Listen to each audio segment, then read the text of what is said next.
আল্লাহ পাক বলেন ইন্না ফি যালিকা লাযিকরা লিমান কানা লাহু কলবুন আও আলকাস সামআ ওয়া হুয়া শাহীদ।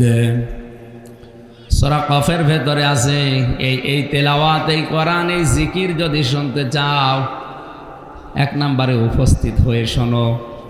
প্রশ্ন আসতে পারে সেই বাড়ি আমার এখান থেকে 20 কিলোমিটার দূরে, এত দূর কষ্ট করে এখানে আসা লাগবে কেন? ওখানে তো মোবাইলে লাইভ আমি দেখতেই পাচ্ছি না। মুরগির পেটের নিচে যে ডিমগুলো থাকে ওইগুলো থেকে কিন্তু বাচ্চা হয়, বাইরে যেগুলো থাকে ওগুলো এমনিতেই নষ্ট হয়ে যায়, পচে যায়, বোয়া বলা হয় ডিমগুলোকে। কোরআনে কারিমের এই অনুষ্ঠানে কষ্ট করে আসার ভেতরে কিছু আল্লাহ রেখে দিয়েছেন। এখানে আসলে যে জিনিসটা পাওয়া যাবে আপনি লাইভ দেখে 20 কিলো দূর থেকে ওটা পাবেন না। কোনো মানুষ যখন কোরআন শোনার জন্য বাড়ি থেকে বের হয়, আর আমরা এই নিয়তে যারা এসেছি, যদি আমাদের দুইটা বিষয় থাকে যে আল্লাহ আমি আজকে তাওবা করে ভালো হয়ে যাব। রাজশাহীবাসী কোরআনে কারিমের প্রতি এই মহব্বত দেখে আমার একটা কথা মনে হচ্ছে, সূক্ষ্ম যে ষড়যন্ত্রগুলো এদেশে কোরআনের বিরুদ্ধে চলছে, আমি বিশ্বাস করি কিয়ামতের আগে দেশে এগুলো সফল হবে না। আল্লাহ যেন আমার এই বিশ্বাসকে সত্যে পরিণত করেন, বলেন আমিন। কোরআনে কারিম যারা শুনতে এসেছি, বিশ্বনবী মুহাম্মদুর রাসূলুল্লাহ সাল্লাল্লাহু আলাইহি ওয়াসাল্লাম এই আয়াতের তাফসীর করতে গিয়ে তিনি নিজেই জানিয়েছেন, যারা উপস্থিত হয়ে শুনে কোরআনে কারিম জানিয়েছে ইল্লা মান তাবা ওয়া আমানা ওয়া আমিলা আমালান সালিহান ফাউলাইকা ইউবাদদিলুল্লাহু সাইয়্যাতিহিম হাসানাত ইলা আখিরি আয়াত। আল্লাহ পাক সূরা ফুরকানের এই 70-71 নাম্বার আয়াতে জানিয়েছেন, কোন মানুষ যদি এই নিয়ত করে বাড়ি থেকে আসে আল্লাহ আমি আজকে তাওবা করে ভালো হয়ে যাব। এখানে আমার প্রশ্ন আলেমদের কাছে, তাওবা আর ইস্তেগফার এটা কিন্তু এক জিনিস না, এই দুইটার শব্দ অক্ষর আলাদা আলাদা। ইস্তেগফার আপনি সব সময় করতে পারেন, আস্তাগফিরুল্লাহ আস্তাগফিরুল্লাহ, আল্লাহুম্মা গফিরলি, আল্লাহ আমাকে মাফ করে দাও। কিন্তু তাওবা যদি কেউ করে, আল্লাহ পাক গ্যারান্টি দিয়েছেন তাওবা করলে ওর পেছনের যে অপরাধগুলো ছিল আমি আল্লাহ শুধু মাফ করে দেই না, ওই জায়গাটা পুরা ফাঁকা হয়ে যায়, পুরাটা নেকি দিয়ে ভরাট করে দে। আমার বয়স এখন 33 বছর।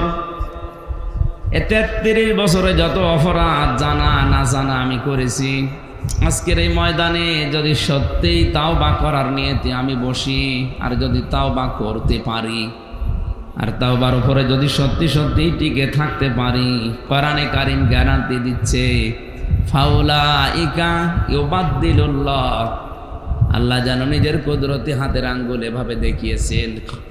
এটা তাফসীরে হাক্কানিতে পাবেন, আল্লাহ পাক যেন নিজের কুদরতি হাতে ভাবে আঙ্গুল দিয়ে ইশারা দিয়ে দেখাচ্ছেন রাজশাহী, বাগমারা আর এই মাছ গ্রামে এই ময়দানের মানুষগুলো কি, এই মানুষগুলো যারা তাওবা করার নিয়তে বসে আছে, ফাউলাইকা ইউবাদদিলুল্লাহ বাদদালা ইউবাদদিলু তাবদীলান ফাহুয়া মুবাদদিলুন, এটা বদল হয়ে যাবে, পাল্টিয়ে যাবে, পরিবর্তন হয়ে যাবে। সাজ্জিয়াতিহিম হাসানাত, দুইটাই বহুবচন, যত গুনাহ ছিল পুরা উল্টিয়ে ওইটাই নেকি দিয়ে পাল্টিয়ে দেব আমি আল্লাহ। এবার আমাদের প্রশ্ন হচ্ছে, তাওবা ইস্তেগফার তো সব সময় করছে, আল্লাহ আমারে মাফ করো, আমাকে মাফ করো, আস্তাগফিরুল্লাহ। গফার থেকে শব্দটা ইস্তেগফার বা ইস্তেফাল, আর তাওবা এটা কিন্তু ওই শব্দ না। আপনি যদি সত্যি এখানে বসে আজকে তাওবা করার নিয়ত করেন, কত বড় বিশাল একটা বেনিফিট পাওয়া যাচ্ছে। জাকিরুল ইসলাম শান্টু সাহেব 50 বছর বয়স মনে করেন, এই 50 বছরের দুনিয়ায় যত অপরাধ করেছে, যে ধরনের অপরাধ হোক, সব আজকে কোরআনের ইজ্জতে তাওবার খাতিরে আল্লাহ মাফ করে জায়গাটা নেকি দিয়ে ভরাট করে দেবে। এটা কি এমনি এমনি দেওয়ার কথা? তাওবাটা কি জিনিস? তাহলে আমাদের দেশে বিভিন্ন দরবারে গেলে মানুষকে তাওবা পড়ায় পীর সাহেবরা, যে আস্তাগফিরুল্লাহ রাব্বি মিন কুল্লি যামবি ওয়া আতুবু ইলাইহি, হয়ে গেল না। এটা তাওবার একটা বাক্য। কোরআনে কারীম জানিয়েছে কোন মানুষ যদি সত্যি তাওবা করে তাহলে তাকে দুইটা শর্ত মানা লাগবে আর একটা সময় মেনটেন করা লাগবে। সূরা জুমার 24 নম্বর পারার 3 নম্বর পৃষ্ঠার 12 নম্বর লাইনের 53 নম্বর আয়াতে আল্লাহ দলিল দিয়েছেন, আমরা তাওবা যদি করতে চাই শর্ত মানা লাগবে কয়টা? আরো জোরে বলেন। সময় একটা। শর্তগুলো কি কি এবার দেখেন তো। এত বড় বিশাল লাভের জিনিস আল্লাহ আমাদেরকে ময়দানে আসার কারণে দিচ্ছে, এটা খেলা করার জন্য না। ওয়ানিবু ইলা রাব্বিকুম ওয়াসলিমু লাহু মিন ক্বাবলি আইয়াতিয়াকুমুল আযাবু সুম্মা লা তুনসারুন। এটা তাফসীরে ফি জিলালিল কোরআনে পাবেন।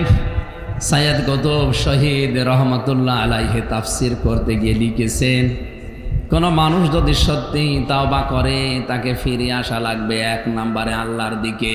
কার দিকে? এই শব্দটা শুনতে যত সহজ মনে হচ্ছে, প্র্যাকটিক্যাল লাইফে শব্দটা মিলানো অত সহজ না। কোন মানুষ যদি বলে আল্লাহ আমি তোমার দিকে ফিরে আসলাম, এ কথা বলার কারণে তার জীবনে অনেক কিছু ছাড়া লাগতে পারে।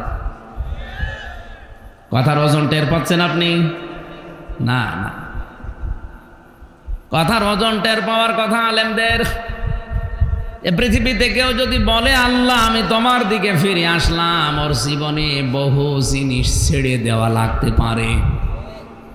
হয়তো এতদিন লাল পানি খেয়েছে, অনেক আনন্দে ছিল, ওই লাল পানি ছেড়ে দেওয়া লাগবে না? লাগবে না? এতদিন মেয়ে বউ বেটার বউকে বেপরদায় চালিয়েছে, কেউ যদি বলে আল্লাহ তোমার দিকে ফিরে আসলাম, ওইটাও ছেড়ে দেওয়া লাগবে।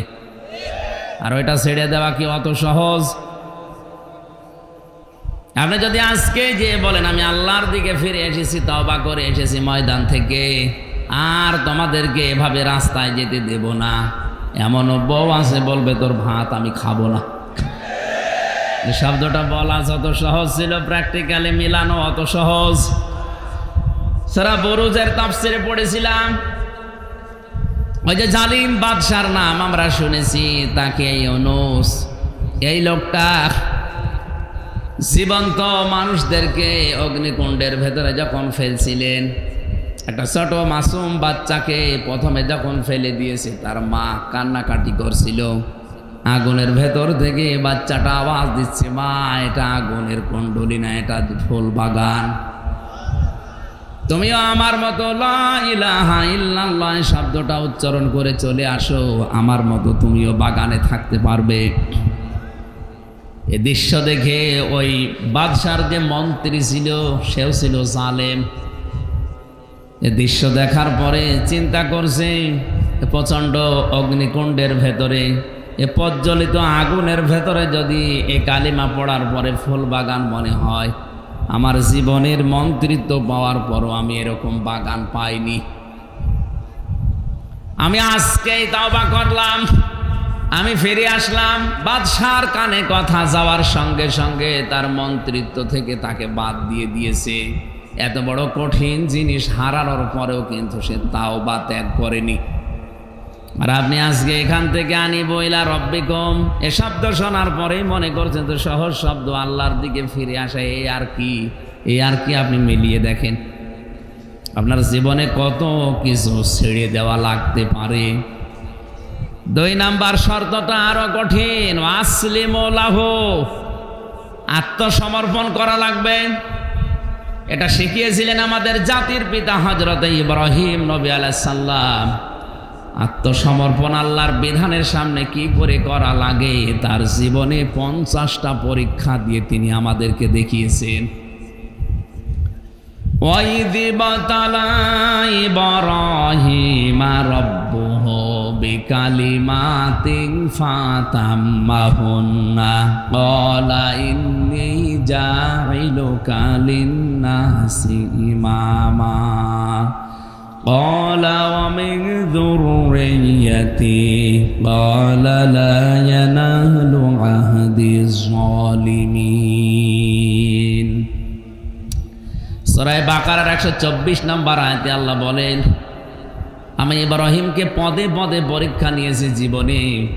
এখানে আয়াতে আমার আল্লাহ 50টা পরীক্ষার নাম দিয়েছেন। এটা তাফসিরে ফি জিলালিল কোরআনে পাবেন। প্রতিটি পরীক্ষায় হযরত ইব্রাহিম নবী উত্তীর্ণ হয়েছিলেন। তার ঈমানের যে পরীক্ষা ছিল, ঈমানের পরীক্ষা ছিল 10টা, আমলের পরীক্ষা ছিল 30টা, তার খাসলাত বা অভ্যাসের পরীক্ষা ছিল 10টা। এই 50টা পরীক্ষা পড়া কোরআনে আল্লাহ সাজিয়েছেন। আমি জেলখানায় 3টা বছর বসে বসে মাওলানা মামুনুল হকের সাথে আমি এই বিষয়গুলো শেয়ার করে করে সাবজেক্টগুলো বানিয়েছিলাম। 50টা পরীক্ষা যদি তাফসীর আকারে একটা একটা করে বলা হয় 50 দিন লাগবে, এত কথা আছে। ঈমানের পরীক্ষা মহান আল্লাহ তাকে 10টা নিয়েছিলেন। আমার বিষয়ে কথা নাই, জন্য আমি শুধু টাচ দেই। আমলের পরীক্ষা নিয়েছিলেন তার জীবনে 30টা। সূরা আহজাবের 34, 35, 35 নাম্বার আয়াতে আল্লাহ বিষয়গুলো তুলে ধরেছেন। সূরা তাওবার 111 নাম্বার 12 নাম্বার আয়াতে এগুলো আল্লাহ তুলে ধরেছেন। সূরা মুমিনুনের 1 থেকে 12 নাম্বার আয়াত পর্যন্ত আল্লাহ বিষয়গুলো তুলে ধরেছেন। 30টা পরীক্ষায় তিনি 30টাই পাশ করেছিলেন। তার শরীরের ভেতরে স্বভাব সংক্রান্ত কিছু বিষয় আল্লাহ পরীক্ষা নিয়েছিলেন 10টা পরীক্ষায় তিনি উত্তীর্ণ। এই 50টা পরীক্ষায় পাশ করার পরে আল্লাহ তাকে ঘোষণা দিয়ে জানিয়েছেন, তোমাকে আমি মানব জাতির জন্য নেতা ইমাম বানিয়ে দিলাম। হযরত ইব্রাহিম সঙ্গে সঙ্গে বলেছিলেন, আল্লাহ নেতৃত্ব দেওয়ার এই গুণাবলী এটা কি শুধু আমিই পেয়েছি, নাকি আমার সন্তান আদি দুনিয়ায় যারা আসবে তারাও এটা পাবে, যে তারাও নেতৃত্ব দিতে পারবে? ভালো করে শুনবেন। আমার সন্তান আদি যারা আছে তারা কি নেতৃত্ব দিতে পারবে মানব জাতিকে? আল্লাহ পাক সঙ্গে সঙ্গে জবাব দিয়েছিলেন,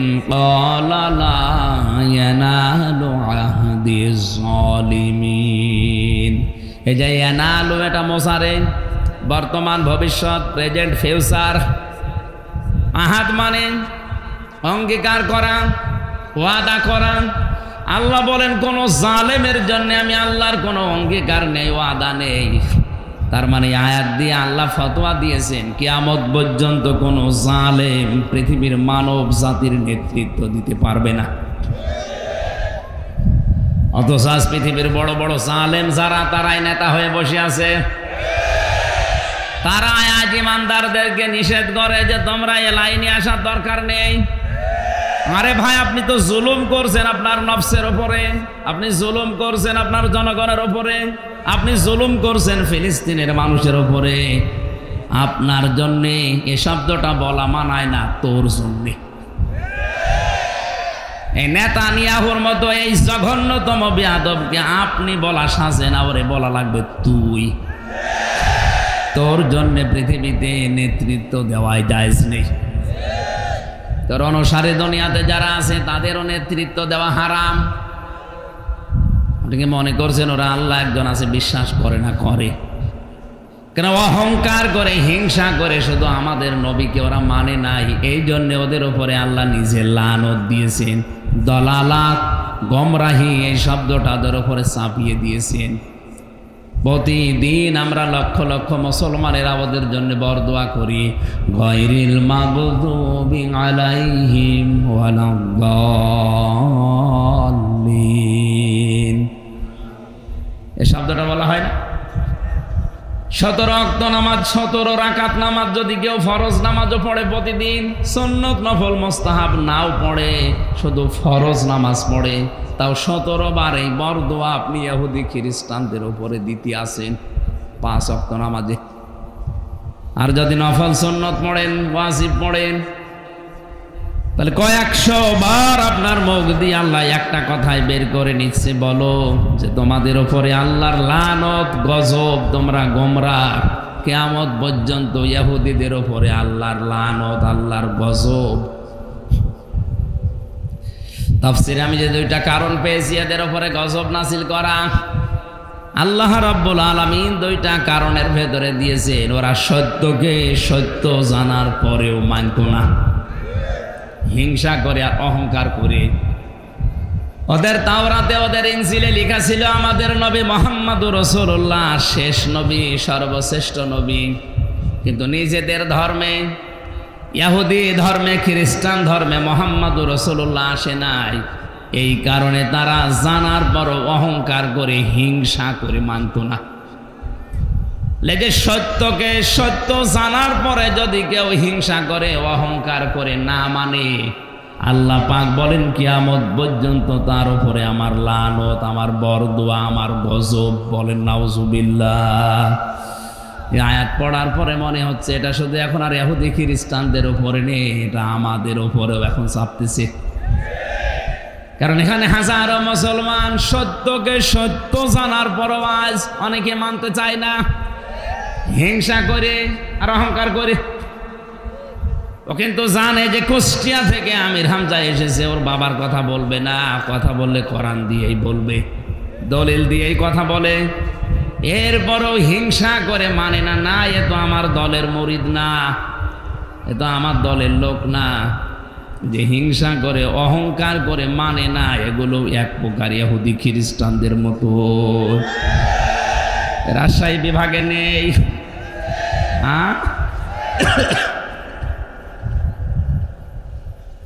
আমি আসলিমর ব্যাখ্যায় ছিলাম। জাতির পিতা ইব্রাহিম আলাইহিস সালাম আসলিমও করেছিলেন যেভাবে। উম্মতি মুহাম্মদি আমরা যারা দাবি করছি যে তাওবা করে ভালো হয়ে যাব, আমরা যদি তার মতো আসলিমও করতে পারি। গাছের মাথায় বসে কোড়াল দিয়ে কাঠ কাটছিলেন। আল্লাহ পাক বলেন আসলিম ইয়া ইব্রাহিম, হে ইব্রাহিম আত্মসমর্পণ করো। গাছের মাথায় বসে প্রশ্ন করেছিলেন কিভাবে? বলেন ওখান থেকে খাতনা করো। ওই যে ইব্রাহিম নবীর স্বভাব সংক্রান্ত যে 10টা বিষয় বলেছিলাম, পরীক্ষা নিয়েছিলেন আল্লাহ, তার ভেতরে খাতনা করা একটা। এটা ইব্রাহিম নবীর সুন্নাহ। তাকে যে 10টা বিষয়ে তার শারীরিক পরীক্ষা আল্লাহ নিয়েছিলেন, তার ভেতরে এই খাতনা করা একটা। গাছের মাথায় বসে কোড়াল দিয়ে কাঠ বাদ দিয়ে খাতনা করে বললেন আসলামতু লিরাব্বিল আলামিন। হে আল্লাহ, আমি আত্মসমর্পণ করলাম তোমার বিধানের সামনে। এখন আমার নিজের বলতে আর কোনো কথা নেই, তোমার কথাই আমার কথা।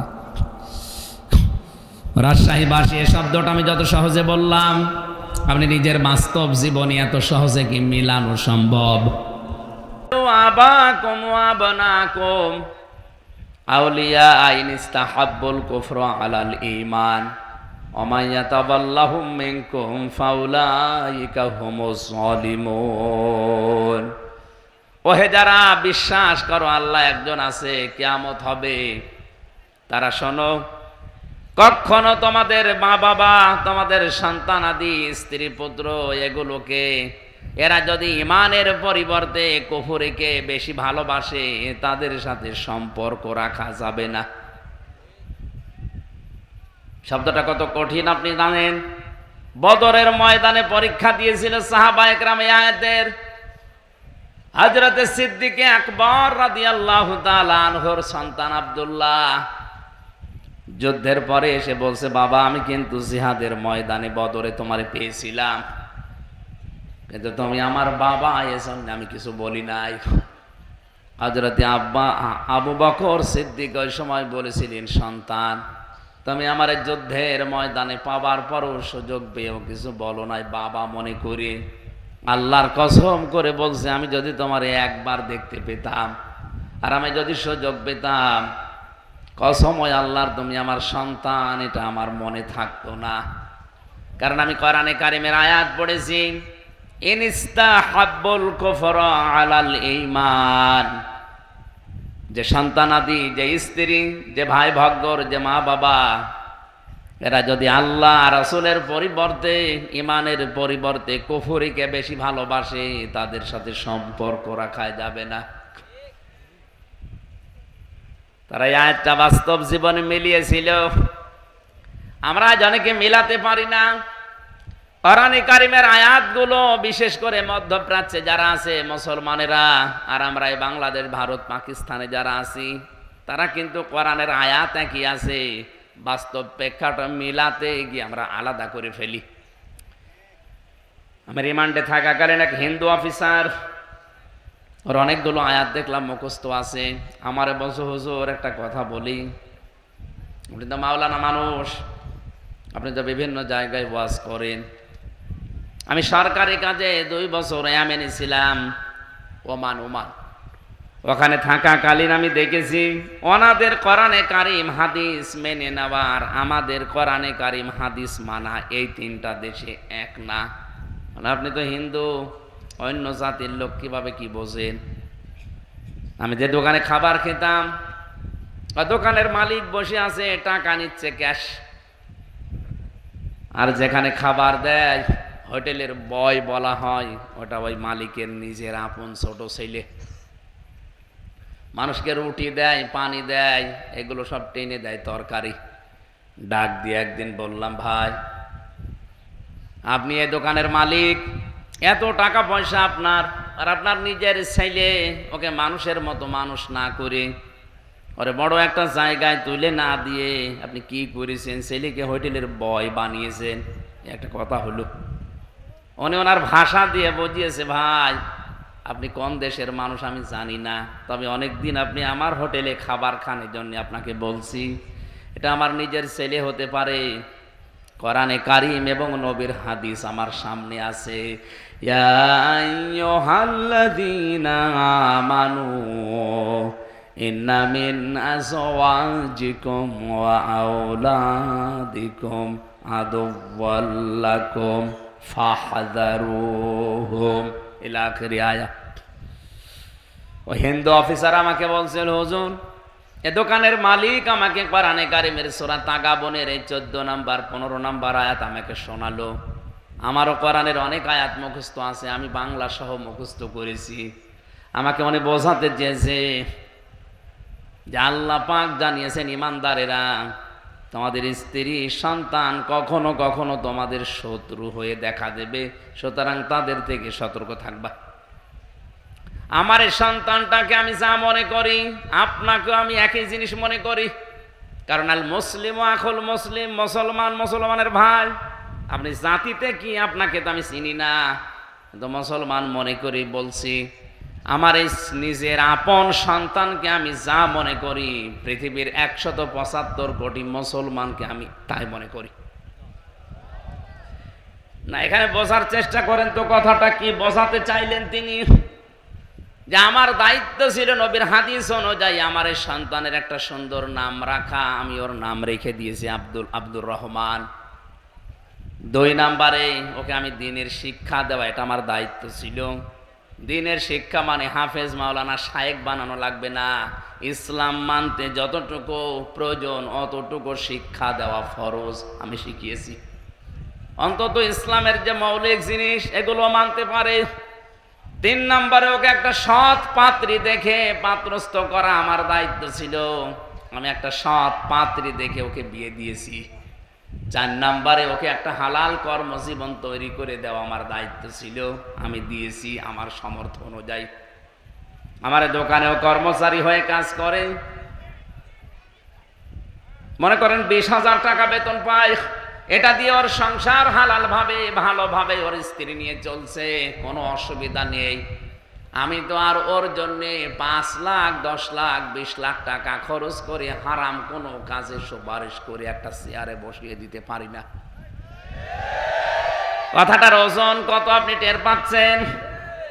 আজ বাংলার 1734 জন মানুষ দায়িত্বে আছে।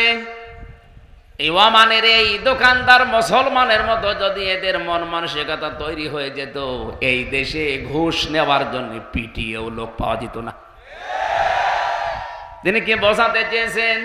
যে আমার সন্তানের উপরে হাদিস অনুযায়ী 4টা দায়িত্ব ছিল আপনার, আমি পালন করেছি। আমি কোরআনের আয়াত সামনে রেখেছি। যেহেতু আমার শত্রু, ওর থেকে সতর্ক থাকা লাগবে। ওকে এমন জায়গায় আমি তুলে দিতে পারি না যে জায়গায় যে ও যেখানে বসার যোগ্যতা রাখে না। আমি টাকা পয়সা ঘুষ দিয়ে প্রভাব প্রতিপত্তি খাটিয়ে ওই চেয়ারে ওরে বসিয়ে দিলাম।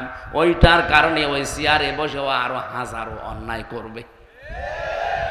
আপনি বলেন তো, এই নিয়মটা বাংলাদেশে এখন কেউ মানছে না।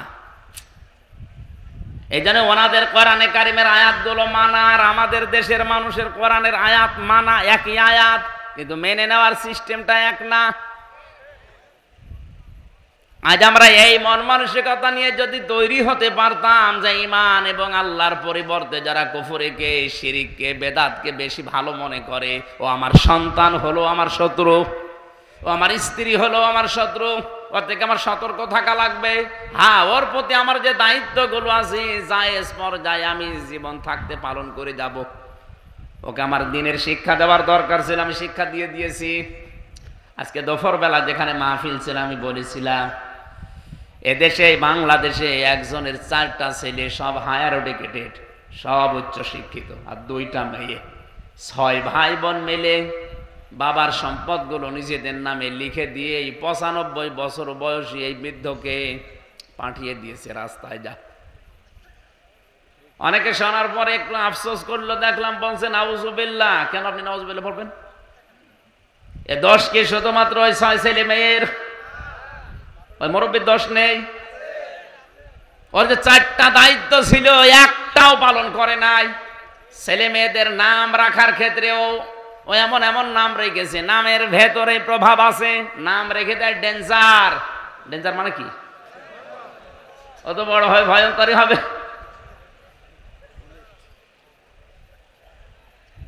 নাম রেখে দিয়েছে বুলেট, অত যারে তারে মারবে। নামের একটা প্রভাব আছে। তা আমি একটা সুন্দর নাম আমার দায়িত্ব ছিল বাবা হিসাবে, মা হিসাবে আমি রেখে দিয়েছি। ওকে দিনের শিক্ষা দেওয়ার দরকার, আমি দিয়েছি। ওই বাবাটাকে এমনি আজ 95 বছর বয়সে রাস্তায় ছেড়ে দেয়নি। ও তো কিছুদিন পরে রাস্তায় মরে যাবে, কুকুরে শ্রীগালে ডেনে পড়ে থাকবে, টেনে টেনে খাবে। আমার তো ঘটনা দেখার পরে ফেসবুকে এতই মনে হচ্ছে যে বাংলাদেশে আজ অনেকের কপালে এটা অপেক্ষা করছে। এ লোকটা তার 6টা ছেলে মেয়েকে অনার্স মাস্টার্স করিয়েছে, কিন্তু বাবা কি, আল্লাহর পরে বাবার স্থান, এটা এই সন্তানেরা জানে না। এমন শিক্ষা ব্যবস্থায় শিক্ষিত করেছে, যদি ওরে আপনি প্রথমে 3 বছর কোরআন শেখাতেন এই 6টা ছেলে মেয়েকে, দুনিয়া একদিকে চলে গেলে ওই 95 বছর বয়সী বৃদ্ধ বাবাকে রাস্তায় ছেড়ে দিত না। আমাদের শিক্ষা ব্যবস্থায় যেহেতু সিস্টেমগুলো এখন অনেকাংশে নেই, আমরা নিজেরা মুসলিম হিসাবে সচেতন হয়ে, আমি গ্যারান্টি দিচ্ছি আপনাকে, কোরআন সামনে নিয়ে ছেলে মেয়ে হোক 3টা বছর তাকে কোরআনে কারিমের শিক্ষাটায় রাখেন। এরপরে এটাকে ডাক্তার, ইঞ্জিনিয়ার, বৈজ্ঞানিক যাই বানাবেন বানান। ও যত বড় হবে কোনো দিনও এইটা ভুলবে না যে আপনি কিন্তু আল্লাহর পরে আপনার স্থান। এখনো পর্যন্ত যদি ওই মুরব্বীর মতো রাস্তায় শেষ বয়সে আসতে না চান, ডেনে পড়ে মরে কুকুরের খাবার হতে না চান, ছেলে মেয়েদেরকে এখনো 3 বছর কোরআনে কারিমের শিক্ষায় অভ্যস্ত করেন। দোকানদার ওনাকে বলছে, ভাই আমি 3 বছর আমার কোরআনে কারিম শিক্ষার যে ব্যবস্থা আমাদের শিক্ষা ব্যবস্থায় ছিল, আমার সন্তানকে আমি শিখিয়েছি। ও ইসলামের মৌলিক বিষয়গুলো এখন জানে, যে 5 ওয়াক্ত নামাজ পড়া লাগে, রোজা রাখার আগে রমজানে সম্পদ এই পরিমাণ থাকলে যাকাত দেওয়া লাগে, এই পরিমাণ সম্পদ থাকলে হজ করা লাগে, আল্লাহর পরে মার বাবার স্থান, এই মৌলিক বিষয়গুলো ওর জানা আছে, আমি ওকে জানিয়ে দিয়েছি। 3 নম্বরে ওকে একটা সৎ পাত্রী দেখে আমি পাত্রস্থ করেছি। বিয়ে দেওয়ার সময় আমি ওর শ্বশুরের কাছ থেকে যৌতুক নেইনি। যে সমস্ত বাবা আর মারা ছেলে মেয়েকে বিয়ে দেওয়ার সময় যৌতুক নেন, আপনি ছেলেকে মেয়ের বাবার কাছে বিক্রি করে দিয়েছেন। আপনি হয়তো টের পাচ্ছেন না গোপনে কি হয়। যৌতুক নিয়ে যারা বিয়ে করে ওরা সারা জীবন ওই স্ত্রী লোকের কাছে গোলামের মতো থাকে। কিছু হলেই কিন্তু রাতে খোঁটা দেবে। এই কথা বলছেন না কেন? আপনি তো ছেলে বিয়ে দেননি, ছেলেকে আপনি বিক্রি করে দিয়েছেন। আমার ছেলেকে আমি ওই করি নাই, আমার ছেলেকে আমি একটা সৎ পাত্রী দেখে যৌতুক নেইনি, বিয়ে দিয়ে এনেছি। আর আমাদের দেশে যৌতুক নেইও। 4 নাম্বারে ওকে আমি একটা হালাল কর্মজীবন আমার সামর্থ্য অনুযায়ী তৈরি করে দিয়েছি। আজ বাংলার প্রতিটি বাবা, প্রতিটি দায়িত্বশীল যদি এই মনে করে কোরআনের এই আয়াতটা, সূরা তাগাবুনের এই আয়াতটা মেনে নিত, বাংলাদেশে আল্লাহর কসম ঘুষ চলতো না। প্রত্যেকটি মানুষের ভেতরে এই সেন্স থাকতো যে কার জন্য আমি করব। আমার ছেলের জন্যে, আমার গ্রামের ছেলের জন্যে, কুষ্টিয়ার জেলার ছেলের জন্যে, রাজশাহীর ছেলেও তা, কুষ্টিয়ার ছেলেও তা, আমার নিজের আপন ছেলেও তা, সবই আমার কাছে সমান। শত্রু হলে আমার নিজের ছেলেও শত্রু হতে পারে, শত্রু হলেও কুষ্টিয়ার ওই ছেলেও শত্রু হতে পারে। কথা বলেন না কেন? আল্লাহ আমাদেরকে কোরআনের আয়াতটা এইভাবে অনুধাবন করে মানার তৌফিক দান, বলেন আমিন। হযরত ইব্রাহিম নবী আলাইহিস সালাম যেভাবে আত্মসমর্পণ করেছিলেন, সত্যি সত্যি যদি ওভাবে আল্লাহর 500 বিধান আছে কোরআনে, জানার পরে আপনি মাথা নত করে দেন, স্যালেন্ডার করেন, এই 2টা শর্ত মানবেন। কখন? মিন ক্বাবলি আইয়াতিয়াকুমুল আযাবু সুম্মা লা তুনসারুন। আল্লাহ পাক বলেন ওই আযাব আসার পূর্বে তোমার এই 2টা শর্ত মানা লাগবে, যখন তোমাদেরকে আর সাহায্য করা হবে না। রাজশাহীবাসী মন খুলে বলেন, আমাদেরকে সাহায্য করা হবে না কখন? মরণের সময়। কখন? বলেন বলেন। আর মরণ তো আসবে 71 সালে। কখন? 41। এখন বসে আসি, দাঁড়াতেও না পারি। কথা বলেন না কেন? সুতরাং আমাকে শর্ত মেনে নেওয়া লাগবে 2টা, সময় মেনটেন করা লাগবে 1টা। শর্ত তো আমরা কম বেশি জানলাম, অনেকে মেনে নেওয়ার সিদ্ধান্ত হয়তো নিয়েছেন যে আল্লাহর দিকে আমি আজকে ফিরে আসব, আল্লাহর বিধানের সামনে আমি আত্মসমর্পণ করব। এতে যদি অনেক কিছু ছেড়ে দেওয়া লাগে আমি রাজি আছি। ইব্রাহিম নবী ছাড় দিয়েছিলেন না? তার বাবাকে ছেড়ে দিয়েছেন। যখন আগুনে ফেলছিল ওই কঠিন মুহূর্তে তিনি তাকিয়ে দেখলেন যে চড়কা আছে, চড়ক গাছ, এটা তার বাবা পর্যন্ত ধরে ঘোরাচ্ছে। তিনি কেঁদে ফেললেন, ডাক দিয়ে বলে, রব্বুল আলামিন, দুনিয়ায় বিপদে পড়লে মানুষ বাবা আসে সাহায্য করার জন্যে, আর আমি আজকে দেখতে পেলাম আমার বাবা নিজে আমাকে আগুনে ফেলার জন্যে নিজে চড়ক গাছ ধরে ঘোরাচ্ছে। আমার বিশ্বাস হয়ে গেছে আসমান জমিনে তুমি ছাড়া আর কেউ নেই, মাবুদ তুমি আমাকে বাঁচাও। ফেরেশতা এসেছিল, তিনি নেননি। আল্লাহ পাক তার এই ঈমানটা দেখার পরে আগুন পর্যন্ত ফুল বাগান বানিয়ে দিয়েছেন। সালামান শব্দ দিয়ে পুরা আগুনের বাগান, আগুনের কুণ্ডলকে আল্লাহ সালামান দিয়ে বেহেশতের বাগান বানিয়ে দিয়েছেন। আমার রাজশাহীবাসী, আমি আবার বলছি, এই শর্ত 2টা যদি সত্যি আজকের এই ময়দানে এসে আমরা মেনে নেওয়ার সিদ্ধান্ত নিতে পারি, আর সময়টা যদি মেনটেন করতে পারি যে না 41, 71 না, এখনই মরণ এসে যেতে পারে, সুতরাং আমি এক্ষুনি পরিবর্তন হয়ে গেলাম। আল্লাহর ঘোষণা মিথ্যা হবে না।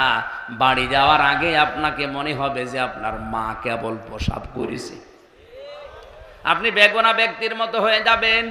এই নিয়তে তো আমরা এসেছি নাকি? বলেন। আল্লাহ পাক আমাদেরকে সূরা ফুরকানের এই 71 নম্বর আয়াত আমাদের জীবনে যেন কার্যকর করে দেন, বলেন আমিন। দরুদ আর সালাম পড়ে আজকের তেলাওয়াতকৃত আয়াত, গুরুত্বপূর্ণ 2টা আয়াত পড়েছি সূরা হিজর থেকে, 43, 44 নম্বর আয়াত। আমার যতটুকু কোরআনের উপরে আয়াত আছে, আমি যতটুকু তাফসিরে আয়াতের উপরে দেখেছি, আমার তো মনে হচ্ছে এই যে গরমে 1-1.5 ঘন্টা না, এ কিয়ামত পর্যন্ত আয়াতের কথা বললেও কথা শেষ হবে না। এত কথা আল্লাহ লুকিয়ে রেখেছেন, শুধু টান দিয়ে বের করা লাগবে। আজকে আমরা চেষ্টা চালাবো তাফসির আকারে আবিষ্কার করার, ইনশাআল্লাহ। জবান খুলে কোরআন শোনার জন্য পড়েন। আউযু বিল্লাহি মিনাশ শাইতানির রাজিম। বিসমিল্লাহির রহমানির রহিম। ওয়া ইন্না জাহান্নামা লামাউইদুহুম আজমাইন লাহা সাবআতু আবওয়াব লিকুল্লি বাবিম মিনহুম জুজউম মাকসুম।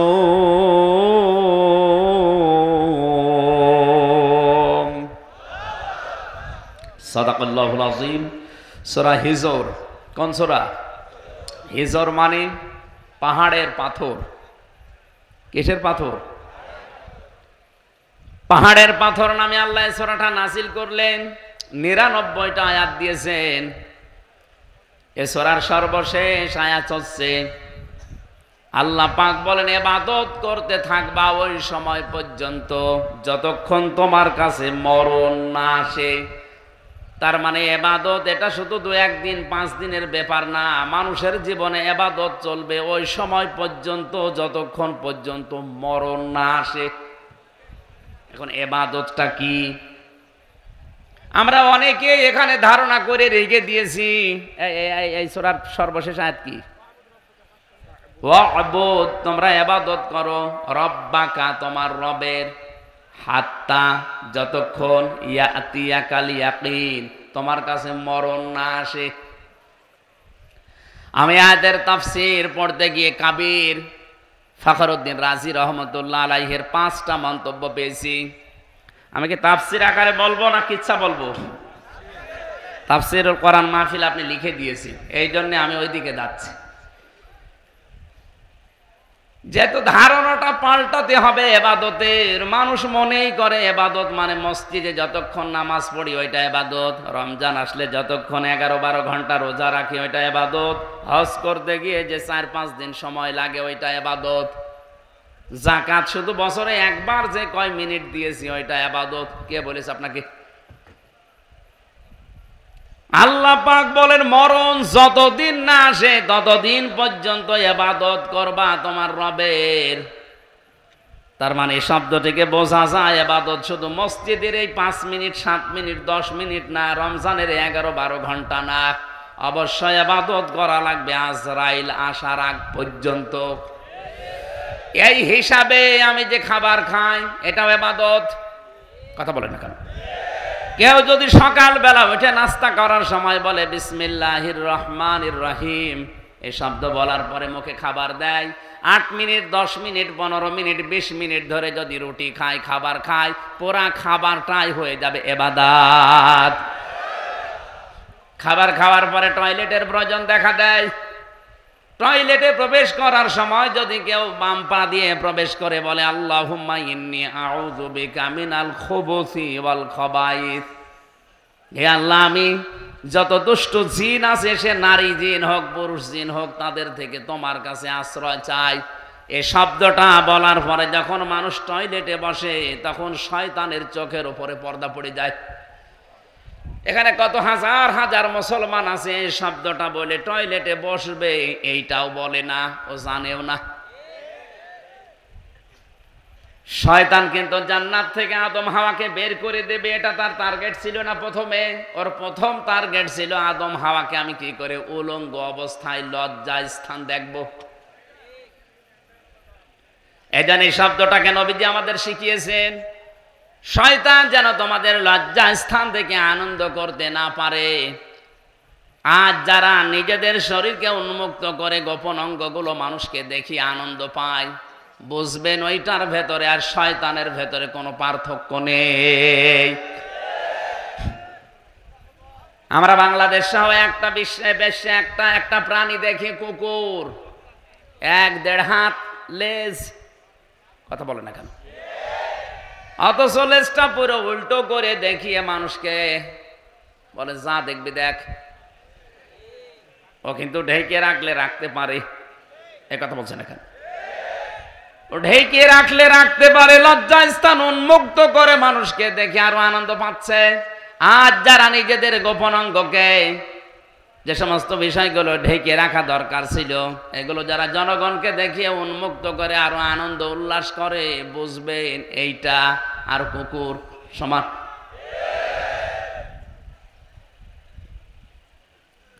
শয়তান সবচাইতে বেশি খুশি হয় যৌনতা ছড়াতে পারলে। যখন দেখে মানুষ উলঙ্গ অর্ধ উলঙ্গ হয়ে রাস্তাঘাটে আসে, শয়তান তখন তাকে জাল হিসাবে ব্যবহার করে। তাহলে যে সমস্ত মহিলারা বেপরদায় রাস্তায় আসে, বুঝবেন ওটা মহিলা না, ওইটা শয়তানের জাল। এর রাজশাহী নেই।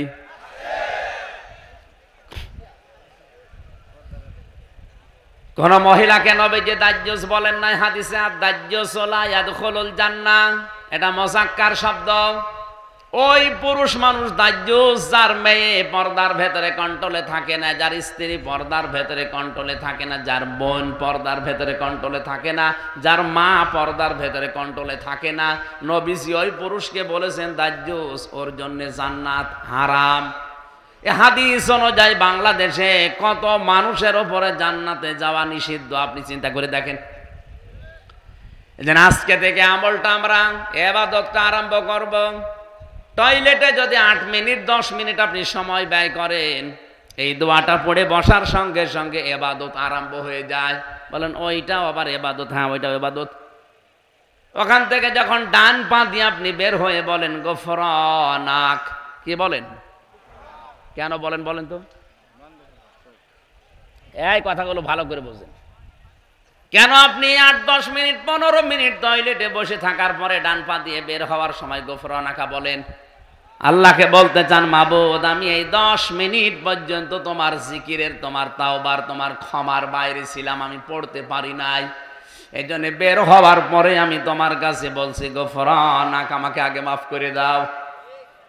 আলহামদুলিল্লাহিল্লাযী, সব প্রশংসায় তোমার।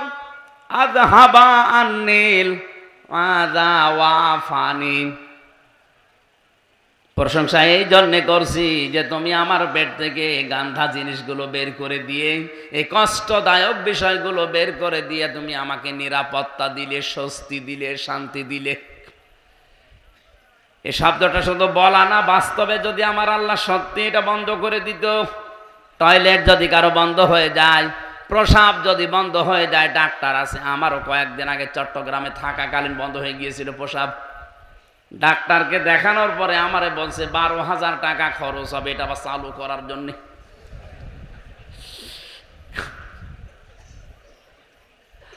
আল্লাহ পাক যদি আপনার বন্ধ করে দিত, শরীরের কত জার্মগুলো আল্লাহ পায়খানা প্রসাবের মাধ্যমে দিনে আল্লাহ বের করে দিচ্ছে। এই জন্য তো আপনি শুকরিয়া আদায় করলেন। এই যে যতক্ষণ থাকলেন পুরা 8-10 মিনিট আপনার ইবাদত হিসাবে গণ্য হয়ে গেছে। বলেন সুবহানাল্লাহ। এবার আমার আসল কথা, এই খারাপ খেয়াল করেন। এই যে 7-8 মিনিট আমি যাই বললাম টয়লেট নিয়ে যাওয়া আসা, এই ইবাদতটা নিয়ে অনেকেই কিন্তু আনন্দে আছে যে না অসুবিধা নেই, এ তো ভালো কথাই বলছে। আরে ভাই, 8-10 মিনিট টয়লেটে থাকা যদি ইবাদত হয়, বিশ্বনবী যে 10 বছর কোরআন দিয়ে রাষ্ট্র চালালেন, এটা ইবাদত না? এটা শুনলে আপনার গায়ে জ্বালা করে। তাহলে আমি কি খালি টয়লেটের ওয়াজ করব? টয়লেটের আদব কায়দা, এই কথাগুলো শুনলে খুব ভালো লাগছে। হুজুর আরো বলেন 10 মিনিট ধরে। 10 মিনিটে যদি আপনি এনো আনন্দ পান, 10 বছরে আপনার আনন্দ আরো বেশি পাওয়া দরকার। ওই আনন্দটা আমরা দুনিয়ার বিষয় মনে করে ছেড়ে দিয়েছি। এই জন্য আজ তামাম দুনিয়ার মুসলমানেরা জুলুমের শিকার। কথা কত দূর গেল আপনি মনে হয় টের পাননি? টের পেয়েছে? সুতরাং ইবাদত শুধু টয়লেট না, ইবাদত শুধু প্রসাব পায়খানা না, ইবাদত এই পৃথিবীকে কোরআন দিয়ে চালানো ইবাদত। যতদিন আজরাইল না আসে এই দায়িত্ব আমাকে পালন করতেই হবে, পালন করাই লাগবে। এই সূরার মূল কথা, শেষের কথা এইটাই ছিল। আমি পড়েছি 43 আর 44 নাম্বার আয়াত।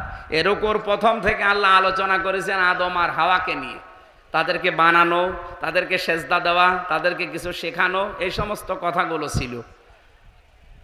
আল্লামা আদম আল আসমা কুল্লাহা সুম্মা আরাদাহুম, এই আয়াতের ব্যাখ্যায় আমরা অনেকেই মনে করি আদম এবং হাওয়াকে মহান আল্লাহ পাক শুধু নাম শিখিয়েছিলেন আদমকে, এ কচু, আলু, পটল, ঝিঙা না, ওনাকে যত গুরুত্বপূর্ণ বিষয় দুনিয়াতে আছে সব ন্যায় এবং অন্যায়ের মৌলিক বিষয়গুলো একটা ক্লাসে আল্লাহ তাকে শিখিয়েছিলেন।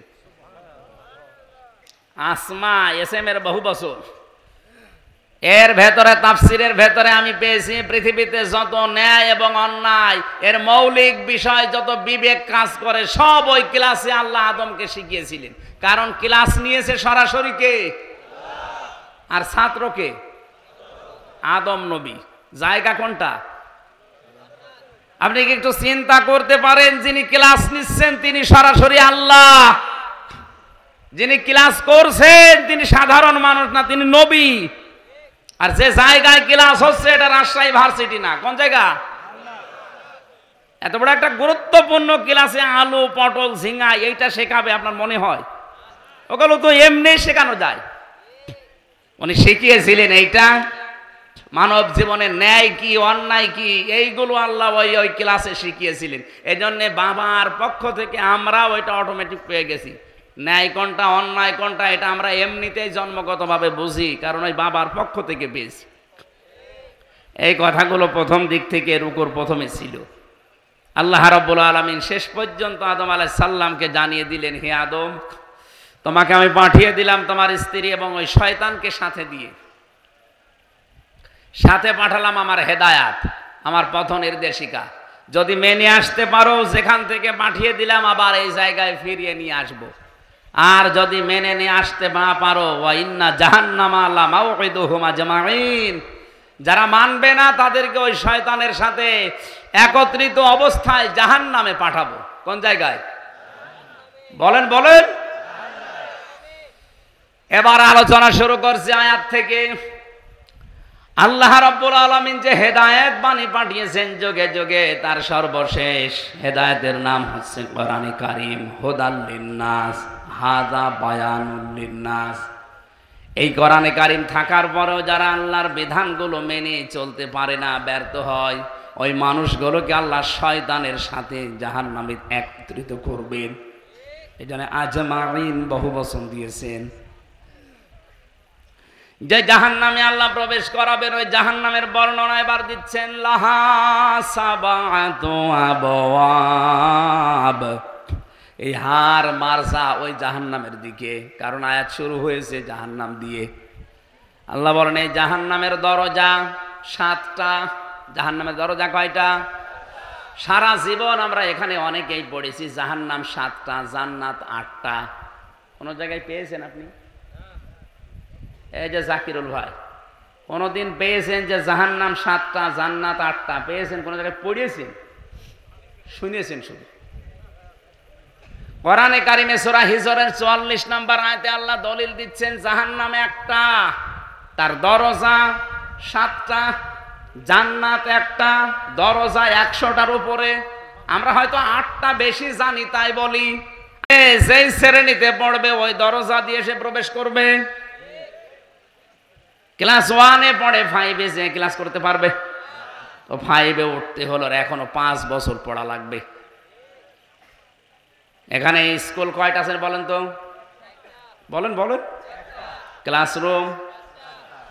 আল্লাহ পাক বলেন জাহান্নামও একটা, এর দরজা 7টা। লিকুল্লি বাবিম মিনহুম জুজউম মাকসুম। দুনিয়াতে যে যে ধরনের অপরাধ করছেন তাকে আল্লাহ ওই দরজা দিয়ে প্রবেশ করিয়ে ওই রকম শাস্তি দেবে। এখন কোন দরজা দিয়ে প্রবেশ করলে কিরকম শাস্তি হয় এটা আজকে কোরআনে কারীম থেকে জেনে যদি দেখি আমি এই দরজায় যাওয়ার উপক্রম হয়ে গেছে আমার, আমি এই দরজা দিয়ে প্রবেশ করার উপযুক্ত, তাহলে এখনো তো তওবা করার সময় আছে। ওই কাজগুলো ছেড়ে দিয়ে জান্নাতের যে 100টা দরজা আছে, স্তর আছে, যে কোনো এক দরজায় দিয়ে একটু দাঁড়াই। এক কথা বলে না কেন? এবার আসেন তো একটা একটা করে আমরা দরজাগুলো দেখি। যত কঠিন দরজা আমি কোরআনে পেয়েছি, সব চাইতে বড় কঠিন দরজার নাম হচ্ছে হুতমা। নাম কি? আরো জোরে বলেন। এটা এত মারাত্মক দরজা, এ দরজা দিয়ে প্রবেশ করার পরে যে ঘরের ভেতরে জাহান্নামের ভেতরে আগুন আছে এটা সাধারণ না, নারুল্লাহিল মুকদা। আল্লাহ পাক বলেন এই দরজা দিয়ে যাদেরকে প্রবেশ করাবো, এই দরজার ভেতরে যে আগুন আছে ঘরে, এই জাহান্নামের আগুনটা আমি নিজে জ্বালিয়েছি। আল্লাতী তাত্তালিউ আলাল আফিদা, এই আগুনের বৈশিষ্ট্য হচ্ছে গুণাগুণ হচ্ছে দুনিয়ার আগুন কোন জায়গায় লাগলো ওই জায়গা পুড়ে যায়, আর জাহান্নামে হুতামার এ দরজা দিয়ে প্রবেশ করে যে আগুন পাবেন ওইটা যেখানেই লাগবে আগে কলিজা পুড়ে যাবে। রাজশাহীবাসী কথাটা কত মারাত্মক কথা, শরীরে লাগলে শরীর পড়বে না, আগে কলিজা পড়বে। এখন এই মারাত্মক ভয়ঙ্কর জাহান্নামের এই দরজা দিয়ে প্রবেশ করবে কারা? মানুষ হত্যা করেছে যারা, জেনা করেছে যারা, না একেবারে ছোট ছোট অপরাধের কথা আল্লাহ দিয়েছে, যেটাকে আমরা গোনায় মনে করি না। এখন দেখেন তো আমাদের ভেতরে এটা আছে কিনা, আমি কথা কি বোঝাতে পারছি? এক কথা বুঝতেছেন? প্রথম নম্বর দরজার নাম হুতামা, এখানে যাবে কারা? ওয়াইলুল লিকুল্লি হুমাযাতিল লুমাযা, যারা সামনে পেছনে মানুষের নিন্দা করে, বদনাম করে। এখন বলেন বাংলাদেশে এই দোষে দোষী মানুষ নেই? সামনে পেছনে মানুষের যারা বদনাম করে বেড়ায়, মানুষের নামে আন্দাজে দোষ দেয়, যে খারাপ ধারণা করে একজনের প্রতি, এটা যে কত বড় ভয়ঙ্কর অপরাধ। এই অপরাধটা বাংলাদেশে যদি না থাকতো আমার তো মনে হয় হাজারো মানুষ জুলুম থেকে বেঁচে যেত। আমার জীবনে যে 3টা বছর কেটে গেল জেলখানায়, আমারও তো ধারণার উপরে, কিচ্ছু জানি না ও বিষয়ে, আন্দাজে বলছে তুমি এটা করতে পারো, তোমার কথা শুনে এরকম করেছে, এই ধারণা করে আমারে আপনি খাটালেন, অথচ আমি কিছুই জানি না ও বিষয়ে। শুধু আমি একা না, হাজারো মানুষ আজ এই ধারণার বশবর্তী হয়ে মিথ্যা অভিযোগে অভিযুক্ত হয়ে অনেকেই বিভিন্ন জেলখানায় আছে। জমি জায়গা নিয়ে মারামারি ছিল, গন্ডগোল ছিল, এখন আর পেরিয়ে উঠছে না, করবে কি? 4 বছরের নাতি দিয়ে এর নামে ধর্ষণের মামলা দিয়ে জেল খাটাচ্ছে 7 বছর। আপনার বিশ্বাস না হলে আপনি রাজশাহী চলেন, গাজীপুরের কাশিমপুর কারাগারে আমরা 10,000 মানুষ ছিলাম, 4 জেল মিলে। আমার মনে হয় নারী পুরুষের এই ধর্ষণ মামলাটায় প্রায় ওখানে 3,000। সব এরকম, কিচ্ছু জানে না। হয়তো মারামারি হয়েছিল 10 বছর আগে, ওরে ঘায়েল করবে কি দিয়ে? কিছুই পায় না, যখন 3 বছরের ছোট নাতি দিয়ে ওর নামে ধর্ষণের মামলা চালিয়ে 7 বছর জেলে দিয়েছে। মানুষের প্রতি একটা ধারণা করা কত খারাপ, মারাত্মক। তাফসিরের ভেতর থেকে এবার শোনাচ্ছি শিক্ষার জন্য, এটা যারা করছেন তারা থামেন, নয়তো আপনার জন্য হুতামা নামক দরজা কিন্তু উন্মুক্ত হয়ে আছে। ওই দরজায় যে ফেরেশতা আছে তার নাম মালেক। নাম কি? ও কিন্তু দাঁড়িয়ে আছে, যেই যাবেন বলবে এদিকে আয়। কেন আসলি হুতামায়? এ জায়গায় কেন আসলি? এটা তো খারাপ জায়গা, আল্লাহ জ্বালিয়েছে আগুন। তুই দুনিয়ায় থাকতে কথাগুলো শুনিস নাই? কাল্লা লায়ুম বাজান্না ফিল হুতামা ওমা আদরাকা মাল হুতামা। আপনি জবাব দিতে পারবেন না, এই জন্য জবাব আমি এখন দিয়ে দেই। আন্দাজে কারো সামনে পেছনে বদনাম করবেন না, উল্টা পাল্টা ধারণা কারো উপরে করবেন না। ধারণা করা এটা যে কত বড় মারাত্মক অপরাধ। ইমাম মালিক রহমতুল্লাহ আলাইহির জামানার একটা কাহিনী আমি তাফসিরে পেয়েছি। একটা মহিলা মারা গেছে, তাকে ধোয়ানোর জন্য পাশের বাড়ির এক মহিলা এসেছে লাশ ধোয়াবে। ভালো করে শিক্ষা নেওয়ার জন্য শুনবেন। টয়লেট পরিষ্কার করিয়েছে, হঠাৎ এই রানের উপরে যে হাত দিয়েছে, হাত গেছে আটকে, আর ছড়ে না। বহু চেষ্টা করছে, কয়েক ঘন্টা ধরে হাত ছড়ছে না। এলাকায় যিনি ইমাম সাহেব ছিলেন তিনি ফতোয়া দিলেন, এক কাজ করেন, এই জীবিত মহিলার তো হাত কাটা যাবে না, এই মরা মহিলার চামড়া কেটে ওখান থেকে বাদ দিয়ে দেন। মৃত মহিলার স্বামী আর সন্তান বলছে, না আমার স্ত্রীও ভালো, আমার মাও ভালো, মারা গেছে সে নেককার মহিলা, তার লাশ কেটে এখন বাদ দিয়ে দেবেন চামড়া, আমরা মানি না। দরকার হয় যদি বেশি প্রয়োজন হয় ওই মহিলার হাত কেটে বাদ দিয়ে দেন। ওই মহিলার স্বামী বলছে, না আমার স্ত্রী নেককার, আমার মন মতো। আমি এখানে একটা প্রশ্ন করছি, আমি স্বামী সহ যত স্বামী বসে আছে, কোরআন আমার সামনে আছে, 100 ভাগ আল্লাহকে সাক্ষী রেখে গ্যারান্টি দিতে পারবেন যে আপনার স্ত্রী আপনার কাছে 100 ভাগ মন মতো? হাত তোলেন তো একজন দেখি। আন্দাজ হাত তুললে কিন্তু আমি ক্যামেরা দিয়ে জিজ্ঞাসা করব। সম্মানিত মা বলেন, আমি হাসির খোরাকে দেয় না। থামেন, এত বড় বড় নেতা এখানে বসে আছে, কই হাত তোলা সাহস পাচ্ছে না? জাকির ভাই বলতে পারছে না যে আমার বউ আমার কাছে 100 ভাগ মন মতো? আমিও পারছি না। আমি ভয়তে হাত তুলি, কারণ রেকর্ড হচ্ছে, ম্যাডাম আমার বাড়ি বসে দেখছি না। সম্মানিত মা বোনেরা যারা বসে আছেন, কারা জানি না, বিভিন্ন মহিলা প্যান্ডেলে, আর এটা তো মহিলা প্যান্ডেলে 10,000 20,000 মহিলা না, তাম পৃথিবী এখন লাইভ চলছে। এটা লক্ষ লক্ষ মহিলারা এখন এর সামনে বসে আছে। এখানে যদি 50,000 মানুষ থাকে, একটা বুড়ো মানুষ হাত তুলেছে। ও আজ বাদে কাল কবরে যাওয়ার কথা। ও বললেই কি আর না বললেই কি, এতগুলো মানুষ আমরা কেউ যেই বলেছে আল্লাহর দিকে সাক্ষী রেখে বলেন, কেউ আর হাত তুলতে সাহস পাচ্ছে না। তার মানে জান্নাতে যাওয়া মহিলা এখন কম না বেশি? ওই একটার বউ শুধু যাবে।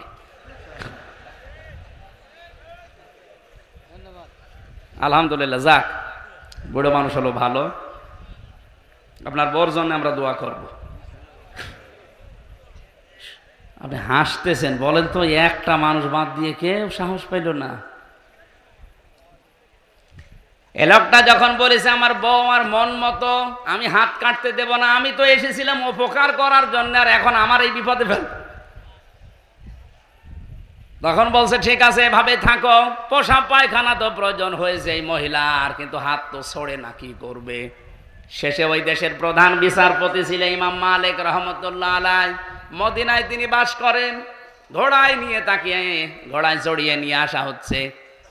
এই মহিলার কাছে পর্দা দিয়ে ঘিরে দিয়ে প্রশ্ন করছে ইমাম মালিক, আল্লাহর বান্দি, কি কি হয়েছে সঠিকভাবে বলবা, মিথ্যা কথার আশ্রয় নিলে কিন্তু আমি ধরে ফেলবো।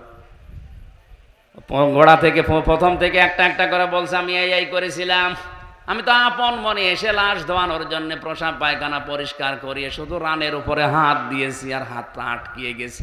ইমাম মালিক বলছে, না, আমার একটা কথা কেমন যেন ছাড় ছাড় মনে হচ্ছে। আর একটা কথা এর ভেতরে আছে গোপন, সত্যি করে বলো কি? আমার কাছে কিন্তু কোরআন আর হাদিসের রাডার আছে, আমি ধরে ফেলবো। ধমক দেওয়ার পরে মেয়েটা বলছে, ইমাম, আমি যখন লাশ ধোয়াতে চাচ্ছিলাম, প্রসাব পায়খানা পরিষ্কার করিয়ে যখন রানের উপরে হাত দিয়েছি, ওই সময় এই মহিলার প্রতি একটা খারাপ ধারণা নিক্ষেপ করেছিলাম। ওকে মনে মনে বলেছিলাম, কাউকে আমি শোনাইনি, মনে মনে আমি বলেছিলাম, তুমি তো উপরে ফিটফাট, কিন্তু ভেতরে তোমার তো সদরঘাট। কারণ হচ্ছে, এই তোমার বাড়িতে আমি একটা পুরুষ মানুষকে একদিন প্রবেশ করতে দেখেছিলাম। পরবর্তীতে জানতে পারলাম ওইটা আসলেই ওর আপন নিজের বড় ভাইয়ের ছেলে। বলেন তো, ভাইয়ের ছেলে ওই মেয়েটার সম্পর্কে কি হয়? ফুফু। কি হয়? ফুফু বোঝেন? 14 জন মহিলার সাথে, 14 জন পুরুষের সাথে একজন মহিলার দেখা করা যায় যাচ্ছে কয়জন? তার ভেতরে ভাইয়ের ছেলে নেই। এই কথা বুঝতেছেন? এই যে মাহারাম পুরুষ, এই 14 জনের ভেতরে ভাইয়ের ছেলে, আপন ভাইয়ের ছেলে হলে যায় যাচ্ছে। অথচ এটা আমি না জেনে খারাপ মন্তব্যর উপরে নিক্ষেপ করেছিলাম। আল্লাহর নবী জানিয়েছেন, মান সালিমাল মুসলিমুনা মিন লিসানিহি ওয়া ইয়াদিহি। আমি হাদিসটা প্রথমে পড়েছিলাম। আল্লাহর নবী জানিয়েছেন, ওইটাই তো মুসলমান যার হাতের দ্বারা, মুখের দ্বারা অন্য মুসলমানের নিরাপদ থাকে। তোমার হাতের দ্বারা, তোমার এই মুখের দ্বারা এমন একটা কিছু নিক্ষেপ করেছিলে যেটার দ্বারা এই মহিলার উপর একটা কলঙ্কের দাগ পড়েছে তার চরিত্রে, অথচ ওই দোষ এই মহিলা করে নাই। যে পুরুষকে তুমি বের হতে চেয়ে দেখেছিলে, ওটা তার আপন ভাইয়ের ছেলে, ওটা তার ফুফু হয়। কি হয়? বলেন বলেন। ফুফুর সাথে মায়ের সাথে কোনো খারাপ ধারণা করে মেনে নেওয়া যায়? আর এটা জায়েজ আছে। শেষ পর্যন্ত তুমি যখন এই ধারণাটা মুখ দিয়ে মনে মনে নিক্ষেপ করেই দিয়েছো, মহান আল্লাহ তোমাকে ছাড়ে নাই, এই পাপের শাস্তি দুনিয়ায় পাঠিয়েছে। সূরা নিসা 5 নম্বর পারা 15 নম্বর পৃষ্ঠা 13 নম্বর লাইনের 112 নম্বর আয়াতে এই আয়াতের দলিল আছে, ওমাই ইয়াকসিব খাতিয়াতান আও ইসমান সুম্মা ইয়ারমি বিহি বারিয়ান ফাকাদ হিতামালা বুহতানা ওয়া ইসমাম মুবিনা। এটা ইবনে কাসিরে আছে। আল্লাহ পাক বলেন দুনিয়াতে এমন বহু মানুষ আছে নিজে অন্যায় করে, আর অন্যায়টা যখন হয়ে যায় তখন একটা নিরপরাধ মানুষের ঘাড়ের উপরে দোষটা চাপিয়ে নিজে ভালো সাজে। এই দেশে নেই? এই কথা বলেন না কেন? নিজে অন্যায় কাজ করেন, নিজে ঘুষ খান, নিজে সুদ খান, আর একটা নিরপরাধ মানুষের উপরে দোষটা চাপিয়ে দিয়ে তার জীবনটা নষ্ট করে দেন। আল্লাহ বলেন ফাকাদ ইহতামালা বুহতানা ওয়া ইসমাম মুবিনা। এরকম অপরাধ যারা করে তারা যেন প্রকাশ্য পাপের বোঝা বহন করে নিয়ে বেড়ায়। আজ হয়তো আমরা এটা দেখতে পাচ্ছি না, তাই যদি আদম নবীর ওই শরীয়ত থাকতো তাহলে গোনাগুলো আজ আমরা দেখতে পেতাম, আপনি রাস্তায় বের হতে পারতেন না। বাংলাদেশে বহু মামলা যারা দায়ের করে, এই মামলাগুলোর আয়ু যারা আছে, মামলাগুলোর বাদী যারা আছে, আমার তো মনে হয় হাজারো মানুষ ধরা খেত, রাস্তায় বের হতে পারতো না। তুমি যখন এই অন্যায়টা করেই ফেলেছ, তোমার শাস্তি আছে কোরআনে কারিমে 2টা। والذين يرمون المحصنات ثم لم يأتوا بأربعة شهداء فاجلدوهم 80 ولا تقبلوا لهم شهادة আবাদা ইলা আখিরি আয়া। সূরা নূরের 4 নম্বর আয়াতটা তিনি তেলাওয়াত করলেন।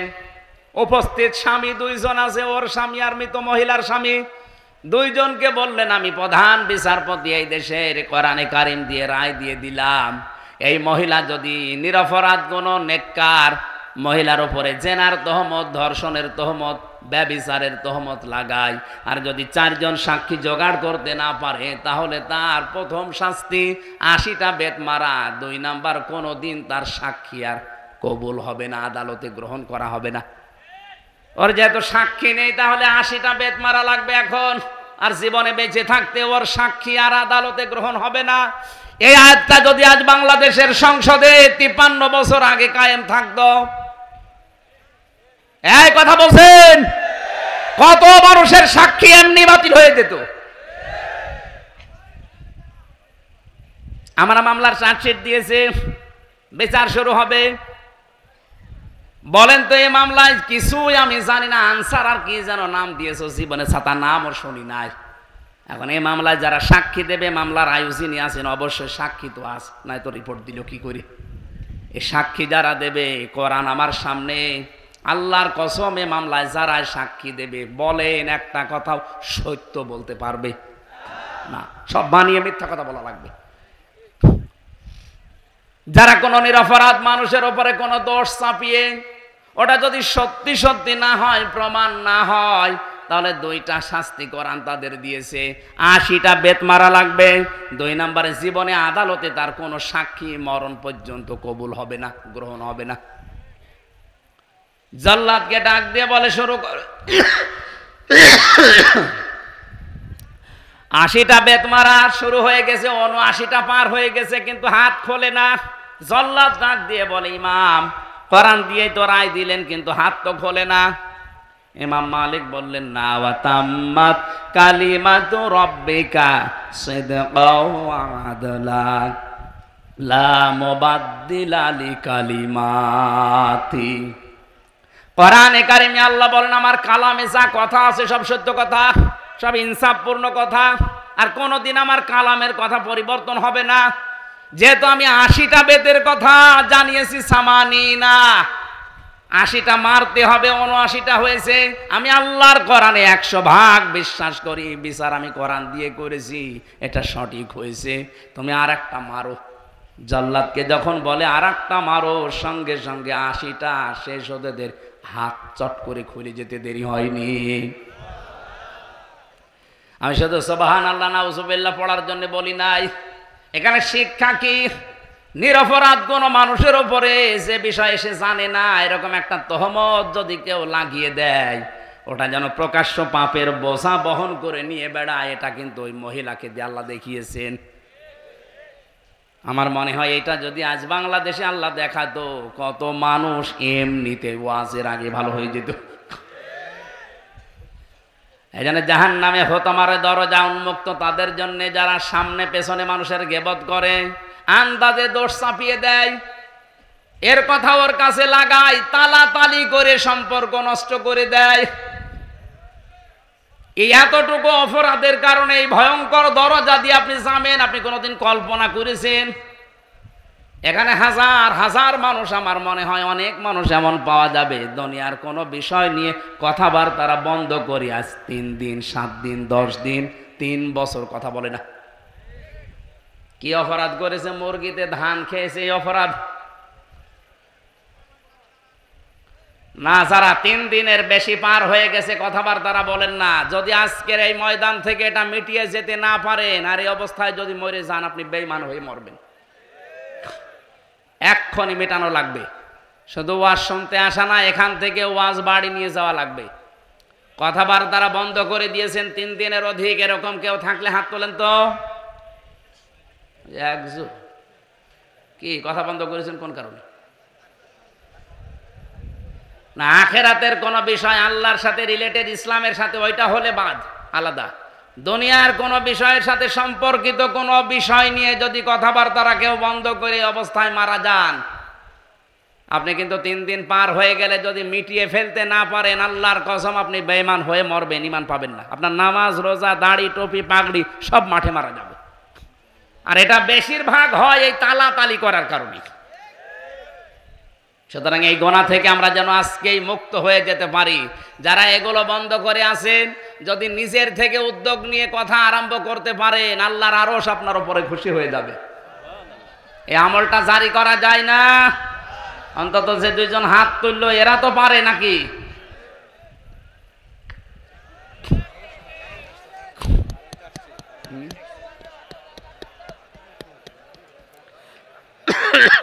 গরমে তো কথা বলা কঠিন হয়ে যাচ্ছে। তাড়াতাড়ি করেন। সুবহানাল্লাহ, আলহামদুলিল্লাহ, লা ইলাহা ইল্লাল্লাহ।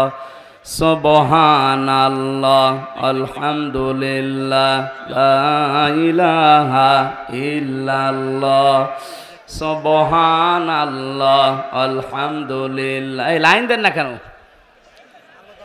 তাড়াতাড়ি দেন। সুবহানাল্লাহ, আলহামদুলিল্লাহ, লা ইলাহা ইল্লাল্লাহ, লা ইলাহা ইল্লাল্লাহু মুহাম্মাদুর রাসূলুল্লাহ।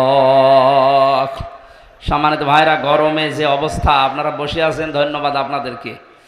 এখন প্রায় রাত 12টা বেজে যাচ্ছে, তাহাজ্জুদের সময় হয়ে যাচ্ছে। আর 7টা যে বিষয় ছিল এর ভেতরে একটা একটা বলতে গেলে ফজর হয়ে যাবে। আমরা যতটুকু শুনেছি, এই গোনা থেকে অন্তত আমরা যেন আজকেই নিজেকে মুক্ত রাখতে পারি। 2 নম্বর অপরাধ হচ্ছে আয়াতের পরে আল্লাযী জামা মাল ওয়া আদ্দাদা, যারা মাল সম্পদ জমা করে আর বারবার হিসাব করে, ইয়াহসাবু আন্না মালাহু আখলাদা, ও মনে করে চিরস্থায়ীভাবে আমার কাছে থাকবে। এই সমস্ত অপরাধী মানুষগুলো হোতমা নামক দরজা দিয়ে প্রবেশ করবে আল্লাহর চালানো আগুনের ভেতরে। আল্লাহ আমাদের হেফাজত করুন, আমিন। আমি পারিবারিক জীবনে দাম্পত্য কলহ এবং তার সমাধান নিয়ে জেলখানায় বসে 2টা বই লিখেছিলাম। বিশেষ করে যে এইটা পুরুষের জন্য একটা, মহিলার জন্য একটা। পরিবারে কেন অশান্তি হয় এবং এটা মেটানোর 17টা পদ্ধতি আছে। এটা অ্যাপ্লাই করবেন আপনার মেয়েকে, আপনার বউকে, আপনার বোনকে, মাকে দিয়ে। এটা অবশ্যই নিয়ে যাবেন গাড়িতে বা স্টেজে আছে, এটা মোনাজাতের পরে নিয়ে ওদেরকে উপহার দেবেন, আমিন। আজকে কালকে আসর থেকে মাগরিব পর্যন্ত 7 প্রকার মানুষকে আল্লাহ ঘৃণা করেন, 27 প্রকার মানুষকে ঘৃণা করেন। আমি সামারাইজ করে 7 প্রকার বানিয়েছি কোরআন দিয়ে। এটা কালকে রাজশাহী বাগমারাতে বলা হবে। কোন জায়গায় যেন? বানিয়া নরদাস, ওখানে আসর থেকে মাগরিব পর্যন্ত আগামীকাল এই 27 প্রকার মানুষের ভেতরে 7 প্রকারের কথা বলবো, আল্লাহ যাদেরকে ঘৃণা করেন ওই জায়গায় কথা হবে ইনশাল্লাহ। আগামীতে নভেম্বর, ডিসেম্বর বা জানুয়ারি, ফেব্রুয়ারিতে এখানে ওই যে কামিল মাদ্রাসা আছে না, ওই জায়গায় ফেব্রুয়ারিতে একটা ডেটের কথা চলছে। আর এই যে আমার মহাসিন ভাই নাকি আবু বকর, কি জানো নাম, আবু বকর মেধা ভাইয়ের একটা দাওয়াত নেওয়ার কথা চলছে। ওনারটা হয়তো এই যে এই তাহেরপুর পৌরসভার পাশে কোথায় জানো। আমরা আলাদা আলাদা সাবজেক্টের উপরে কথা বলবো ইনশাল্লাহ। সামনে আসব, আমরা হেদায়েতমূলক কথা বলার চেষ্টা চালাবো। আমরা ডেট আছে কিন্তু যেখানে সেখানে তো দেওয়া। জাকির ইসলাম ভাই, শান্ত ভাই আমার নগদ 5,000 টাকায় মাহফিলে দিয়েছেন, আল্লাহ যেন কবুল করেন। জাকির ভাইকে আমি অনেক দিন থেকে, প্রায় সেই 14-15 সাল থেকে পরিচয় আমার সাথে, আল্লাহ তাকে ইসলামের জন্য কবুল করুন, আল্লাহুম্মা আমিন। রব্বানা যালামনা আনফুসানা ওয়া ইল্লাম তাগফির লানা ওয়া তারহামনা লানাকুনান্না মিনাল খাসিরিন। এই মোনাজাতটা বসে করেন, বসেন বসেন। মোনাজাতের পরে, গরম তো আমি জানছি, বসেন বসেন, কষ্ট হচ্ছে আমি জানছি। মোনাজাতের পরে বইটা নিয়ে আপনার স্ত্রীকে আর স্ত্রীর আর স্বামীকে দেবেন। আমাদের প্রধান অতিথি এমপি সাহেব দোয়া চেয়েছেন, আমরা মোনাজাত করছি। বসেন ভাই বসেন। রব্বানা লা তুযিগ কুলুবানা বা'দা ইয হাদাইতানা ওয়া হাব লানা মিন লাদুনকা রাহমাতান ইন্নাকা আনতাল ওয়াহ্হাব। রব্বুল আলামিন রাজশাহী জেলার বাগমারা থানার অন্তর্গত মাঝগ্রাম, দক্ষিণ মাঝগ্রাম এলাকাবাসী কর্তৃক আয়োজিত তাফসিরুল কোরআন মাহফিলে হাজার হাজার বান্দা বান্দি একত্রিত হয়ে আমরা চাতক পাখির মতো তোমার কোরআনে কারিম থেকে কথা শুনছিলাম। যতটুকুই শুনেছি আমাদের প্র্যাকটিক্যাল লাইফে আমল করার তৌফিক দাও। এই সওয়াবগুলো নবীজির রওজায় পৌঁছিয়ে দাও। দুনিয়ার মাটির নিচে যারা ঘুমিয়ে আছে এদেরকে ক্ষমা করে দাও। মাহফিলের সম্মানিত সভাপতি বিশিষ্ট আলেমে দ্বীন তোমার বান্দা মাওলানা মোসাম্মেল হককে কবুল করো। প্রধান অতিথি জনাব আবুল কালাম আজাদ সাহেবকে মঞ্জুর করে নাও। জনগণের যে বিশাল দায়িত্ব তার মাথার উপরে, 3.5 থেকে 4 লাখ মানুষের মাথার উপরে দায়িত্ব তার। এই মানুষগুলোর দায়িত্ব অমরের মতো পালন করার তৌফিক দাও।